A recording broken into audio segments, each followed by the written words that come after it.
महोदय, मनुष्य के व्यक्तित्व में जीवन का भरपूर आनंद प्राप्त करने की क्षमता पैदा करना ही संस्कृति का संपूर्ण ध्येय है। संस्कृति का प्रयोजन ऐसी चेतना का पैदा करना है जो अपने शुद्ध रूप में हमारी मानसिकता एवं स्थायी मनोवृत्ति बनाकर हमें जीवन का आनंद प्राप्त करने में सहायक बनती है। संस्कृति अंततः मानसिक स्वतंत्रता का कारण बनकर ऐसे जीवन का आधार सिद्ध होती है जिसमें मनुष्य अपने लिए स्वयं निर्णय लेते हुए पूर्ण रूप से तनाव रहित जीवन स्थिति का अनुभव करने लगता है।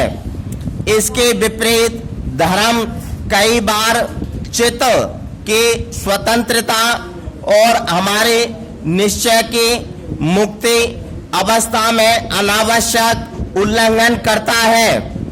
विषय के इस पक्ष पर और कुछ कहने से पहले नैतिक प्रश्नों पर थोड़ी चर्चा आवश्यक है। पैरा, जो मनुष्य धन, व्यक्तिगत प्रतिष्ठा, सत्ता की शक्ति और भौतिक समृद्धता को मानवीय और नैतिक मूल्यों के मुकाबले अधिक महत्व देता है, उसको सुसंस्कृत मनुष्य नहीं कहा जा सकता।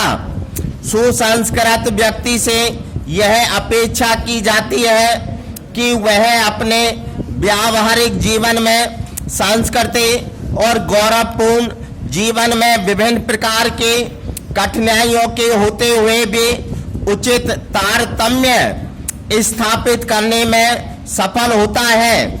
केवल इसी प्रकार संस्कृति के उद्देश्य को प्राप्त किया जा सकता है। आमतौर पर यह देखा जाता है कि सामान्य स्त्री पुरुष का अहम उसके सहज प्रेम के भावना के साथ मेल नहीं खाता। इसलिए सांस्कृतिक विकास की प्रक्रिया में इस अहम पर पूरी तरह काबू पाकर सहज प्रेम की अभिव्यक्ति का प्रयास होना चाहिए। केवल सहज प्रेम के द्वारा ही सौंदर्य और सत्य का साक्षात्कार किया जा सकता है। यही कारण है कि संस्कृति मानव मात्र ही नहीं अपितु समस्त प्राणी जगत और प्रकृति के साथ प्रेम को महत्व देती है।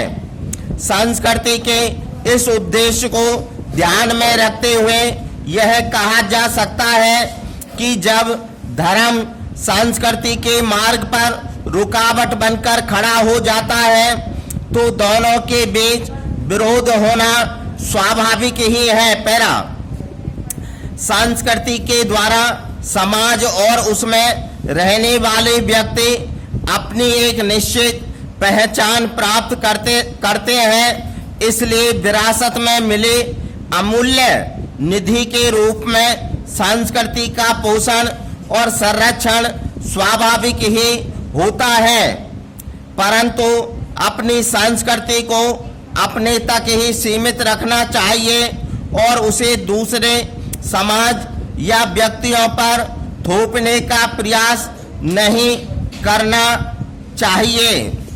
स्टॉप।